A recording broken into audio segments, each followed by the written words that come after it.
നമസ്കാരം, ഞാൻ കവിരാജ് അമ്പലപ്പുഴ.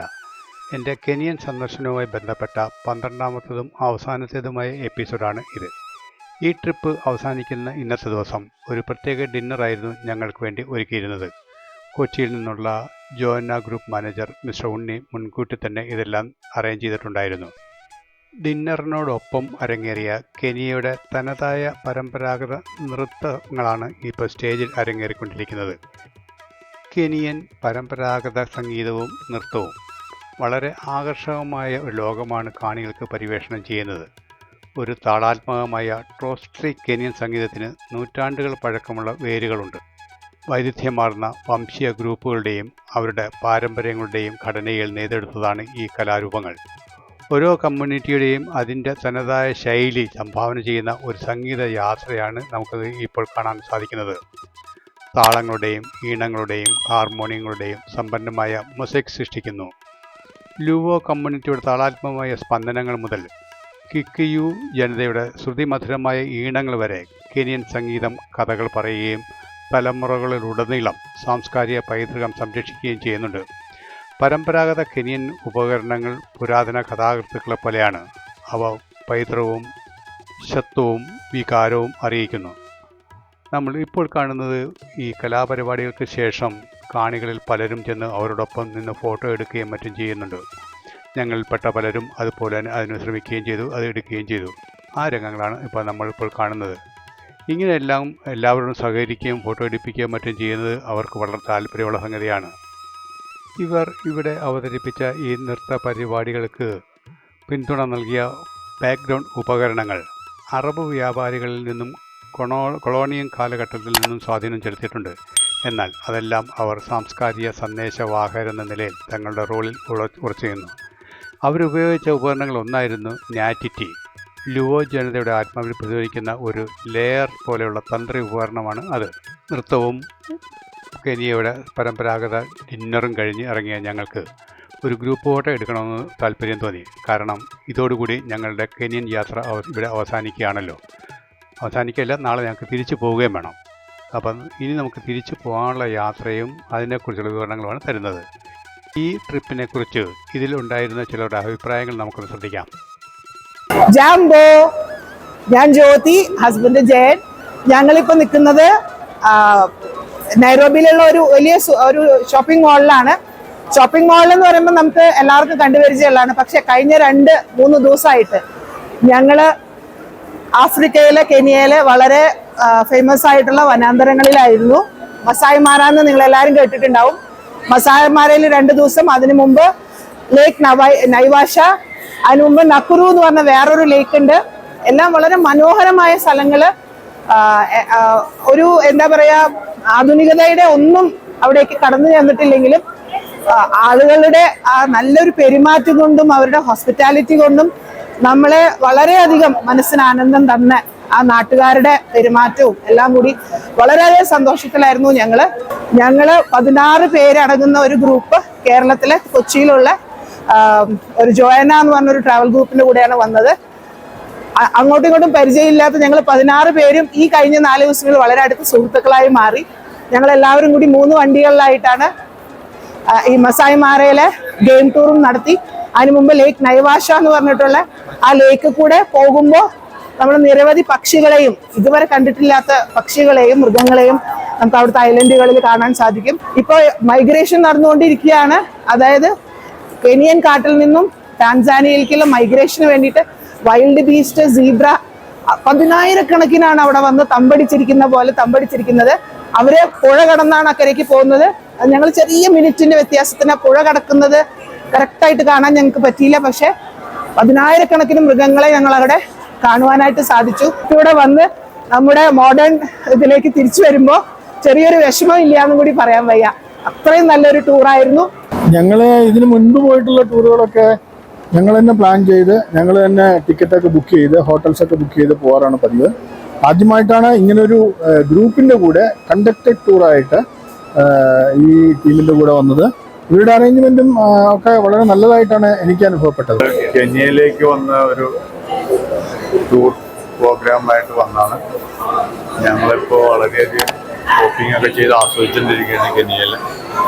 വളരെ ഇഷ്ടപ്പെട്ടു ഞങ്ങൾക്കിതൊക്കെ. ഞങ്ങൾ വളരെ എൻജോയ് ചെയ്തുകൊണ്ടിരിക്കുന്നു. കെനിയൻ സഫാരി ഭയങ്കര എൻജോയ്മെൻറ്റും എക്സൈറ്റ്മെൻറ്റും ആയിരുന്നു. എല്ലാ വഴികളും ഒക്കെ ഞങ്ങൾക്ക് ഭയങ്കരമായിട്ട് ഇഷ്ടപ്പെട്ടു. പിന്നെ സഫാരി വിചാരിച്ചാലും ഭയങ്കര സന്തോഷമായിരുന്നു. കാണാനൊക്കെ കാണാൻ ഇഷ്ടം പോലെ ഉണ്ട് അവിടെ.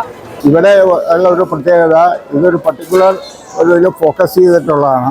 അതായത് വൈൽഡ് ലൈഫിനെ ഫോക്കസ് ചെയ്തിട്ടുള്ളതാണ് ഇത്. അത് മറ്റൊരിടത്തും എനിക്ക് ഇതുപോലെ കാണാൻ കിട്ടിയിട്ടില്ല. ഇവിടെ വൈൽഡ് ലൈഫാണ് നമുക്ക് ഏറ്റവും പ്രധാനമായിട്ടുള്ളത്. അത് എനിക്ക് ഫുള്ളി സാറ്റിസ്ഫൈഡ് ആണ്. അതിൽ മറ്റു കാര്യങ്ങളെ പറ്റിയൊന്നും പറയാനില്ല, അതൊക്കെ മറ്റെവിടെയും ഉള്ള പോലെ തന്നെ. പക്ഷേ വൈൽഡ് ലൈഫ് എന്ന് പറയുന്നത് ഇതിൻ്റെ ഒരു പ്രത്യേകതയായിരുന്നു. നമുക്ക് കഴിയുന്നത്രയും അനിമൽസിനെ ഇൻ ആക്ഷൻ നമുക്ക് കാണാൻ പറ്റിയില്ല. അതൊരു അനിമൽസിനെ നമ്മൾ ഇൻ ക്യാപ്റ്റിവിറ്റി ചെയ്യണം. നാട്ടിലേക്കുള്ള ഞങ്ങളുടെ മടക്കയാത്രയ്ക്ക് വേണ്ടി ജോമോ കെനിയാറ്റ, അതായത് നൈറോബിയിലെ ഇൻ്റർനാഷണൽ എയർപോർട്ടിൽ ഞങ്ങളെത്തി ചെക്കിംഗ് ഏരിയയിലേക്ക് പോവുകയാണ്. ഈ ട്രിപ്പിനെ കുറിച്ച് ഇതിലുണ്ടായിരുന്ന മറ്റു ചിലരുടെ അഭിപ്രായങ്ങൾ. ബേസിക്കലി നല്ല ടൂറായിരുന്നു. ഒരുപാട് സ്ഥലങ്ങൾ അവർ കാണിച്ചു തന്നു. നല്ല രീതിയിൽ അവർ കോർഡിനേറ്റ് ചെയ്തു. കൂടെ ഉണ്ടായിരുന്ന ഉണ്ണി എന്ന് പറയുന്ന വ്യക്തി വളരെ നല്ല രീതിയിൽ ട്രിപ്പൊക്കെ കോർഡിനേറ്റ് ചെയ്തു. അപ്പോൾ ആരെങ്കിലും പിന്നെ കെനിയൻ ട്രിപ്പ് പോരുന്നുണ്ടെങ്കിൽ ജോനയുടെ കൂടെ പോരാൻ ശ്രദ്ധിക്കുക. ശരി. ജോനാസ് ഹോളിഡേയ്സിൻ്റെ കൂടെ ഞങ്ങൾ 7 ദിവസത്തെ കെനിയ ട്രിപ്പ് വന്നിരുന്നു. വളരെ നല്ലൊരു ട്രിപ്പായിരുന്നു. ഞങ്ങളുടെ ടൂർ മാനേജർ ഉണ്ണി വളരെ നല്ല മനുഷ്യരാണ്. എല്ലാവരെയും നല്ല രീതിയിൽ കോർഡിനേറ്റ് ചെയ്യുകയും ഞങ്ങളെ Masai Mara, Naivasha lake, Nakuru national park, Nairobi national park ഇതെല്ലാം കാണിച്ചു തരികയും എല്ലാവരോടും ഒരു സഹോദരന് തുല്യം സംസാരിക്കുകയും എല്ലാ കാര്യങ്ങളിലും ഇടപെട്ട് ഞങ്ങളുടെ എല്ലാ കാര്യങ്ങളും നല്ല രീതിയിൽ നടത്തി തരികയും ചെയ്തൊരു വ്യക്തിയാണ് ഞാൻ. ഈ വർഷം 17 രാജ്യങ്ങൾ സന്ദർശിച്ചു. അത് 8 ട്രിപ്പുകളിലായിട്ടാണ്. അതിൽ ഏറ്റവും നല്ല ട്രിപ്പായിരുന്നത് ജോനാസ് ഹോളിഡേയ്സിൻ്റെ ഈ കെനിയൻ ട്രിപ്പാണ്. ഞാൻ ഓരോ ട്രിപ്പ് പോകുമ്പോഴും 3-4 പാർട്ടികളിൽ നിന്ന് ഐറ്ററി വാങ്ങിക്കുകയും അത് കമ്പയർ ചെയ്തതിന് ശേഷമാണ് ഞാൻ ഒരു ട്രിപ്പ് എടുക്കുന്നത്. അതിൽ ഞാൻ മറ്റുള്ള ടൂർസ് ആൻഡ് ട്രാവൽസിൻ്റെ ഐറ്ററി എടുത്തപ്പോൾ വളരെ കോസ്റ്റ്ലിയുമാണ്. അതേസമയം 1 നൈറ്റും 1 ഡേയും കുറവുമാണ്. അതുപോലെ അക്കോമഡേഷനും മറ്റുള്ള ഐറ്ററി തന്നിരിക്കുന്ന കാര്യങ്ങളും വളരെ കുറഞ്ഞാണ് കണ്ടത്. അതുകൊണ്ടാണ് ജോനാസ് ഹോളിഡേയ്സ് എടുത്തിരിക്കുന്നത്. ജോനാസ് ഹോളിഡേയ്സ് എല്ലാ കാര്യത്തിലും എല്ലാവരെയും തൃപ്തിപ്പെടുത്തിക്കൊണ്ട് വളരെ ലോ കോസ്റ്റിലാണ് നമ്മളെ ടൂർ കൊണ്ടുപോകുന്നത്. എന്നാൽ അക്കോമഡേഷൻ ആയിക്കോട്ടെ, ഫുഡ് ആയിക്കോട്ടെ എല്ലാം ഹൈ ക്വാളിറ്റി ആയിരുന്നു. അതിന് അവരോട് പ്രത്യേകം നന്ദി പറയുകയാണ്. ഞാൻ BSNL എഞ്ചിനീയർ ആയിരുന്നു. റിട്ടയർ ചെയ്തതിനു ശേഷം അഡ്വക്കേറ്റായിട്ട് ഇപ്പം തിരുവനന്തപുരം മഞ്ചേരി കോടതിയിൽ പ്രാക്ടീസ് ചെയ്തു. ഇടയ്ക്കിടയ്ക്ക് ടൂർ പോകുക എന്നുള്ളതാണ് എൻ്റെ ഒരു ഹോബിയായി മാറിയിരിക്കുകയാണ്. ഞാൻ സിംഗിളാണ്, അതുകൊണ്ട് എനിക്ക് എവിടെയും പോകുന്നതിന് പ്രശ്നമില്ല, ലീവിൻ്റെ പ്രശ്നമില്ല ഇപ്പോഴേ. അതുകൊണ്ട് ധാരാളം ടൂറുകൾ പോകുന്നുണ്ട്. അതിൽ മെയിനായിട്ടുള്ളത് ഇപ്പോഴും വന്നിരിക്കുന്നത് Kenya tour. It is an adventurous tour. Actually, it is seeing the national parks of Kenya. The main national parks were seen by us.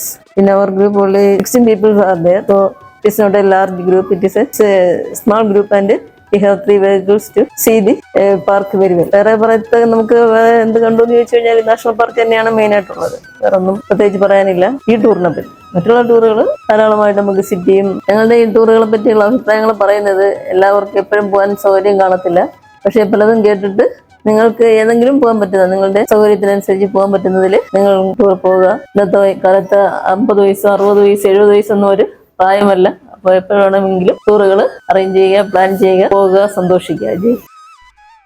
Jomo Kenyatta international airport, മുൻപ് എംബക്കാസി എയർപോർട്ട് എന്നും നൈറോബി ഇൻ്റർനാഷണൽ എയർപോർട്ട് എന്നും വിളിച്ചിരുന്നു. കെനിയയിലെ ഏറ്റവും വലിയ വ്യോമയാന സൗകര്യവും കിഴക്കൻ ആഫ്രിക്കയിലെ ഏറ്റവും തിരക്കേറിയ വിമാനത്താവളവുമാണ് ഇത്. ഒരു വ്യോമയാന കേന്ദ്രം എന്ന നിലയിൽ ഈ പ്രദേശത്ത് മറ്റു വിമാനത്താവളങ്ങളുടെ വേഗത നിശ്ചയിക്കുന്ന കേന്ദ്രമായി ഇത് മാറുന്നുണ്ട്. ഞങ്ങൾക്ക് പോകാനുള്ള എയർക്രാഫ്റ്റാണ് വന്നിരിക്കുന്നത്. Air Arabia. പാസഞ്ചേഴ്സ് എല്ലാം ഡിസംബാർക്ക് ചെയ്യുന്നു. ഇനി ഏകദേശം 1/2 മണിക്കൂറിനുള്ളിൽ നമുക്ക് ബോർഡ് ചെയ്യാനും ഇവിടുന്ന് യാത്ര തിരിക്കാനും പറ്റും. ഷെഡ്യൂളിൽ നിന്നും ഏകദേശം 1.5 മണിക്കൂർ ഡിലേ ആയിട്ടാണ് ഞങ്ങളുടെ ഫ്ലൈറ്റ് എത്തിയത്. ഫ്ലൈറ്റിലേക്ക് ഞങ്ങൾ കയറുകയാണ്. ജനുവരി, ഫെബ്രുവരി, ജൂലൈ മുതൽ ഒക്ടോബർ വരെയാണ് കെനിയയിലേക്ക് യാത്ര ചെയ്യാൻ ഏറ്റവും അനുയോജ്യമായ സമയം. കാരണം ഇത് വരണ്ട കാലാവസ്ഥയാണ്. നമുക്ക് ആവശ്യമുള്ള ചൂടും തണുപ്പും ഈ കാലയളവിൽ നമുക്ക് ലഭിക്കും.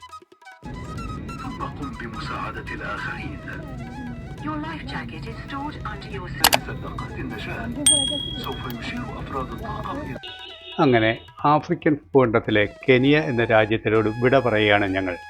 അതിമനോഹരമായ ഒരു ടേക്ക് ഓഫാണ് ഞങ്ങൾ അഭിമുഖീകരിച്ചുകൊണ്ടിരിക്കുന്നത്. ടേക്ക് ഓഫായി. Bye bye Kenya. ഇനി ഞങ്ങളുടെ മനസ്സിൽ ഭാരതവും ഭാരതത്തിലെ അതിമനോഹരമായ കേരളവും മാത്രമാണ് മനസ്സിലുള്ളത്. വിമാനത്താവളത്തിലെത്തിയ ഞങ്ങൾ അന്യോന്യം യാത്ര പറഞ്ഞ് പിരിയുകയാണ്.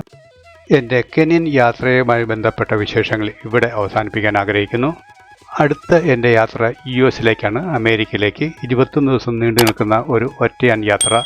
സിംഗിളായിട്ടാണ് യാത്ര ചെയ്യുന്നത്, സോളോ. അതിൻ്റെ വിശേഷങ്ങളും മറ്റു കാര്യങ്ങളും ഒക്കെ ആയിട്ട് നിങ്ങളിൽ ഞാൻ വീണ്ടും എത്തിച്ചേരാം. അതുവരെ എല്ലാവർക്കും നല്ലത് വരട്ടെ, നന്മ വരട്ടെ.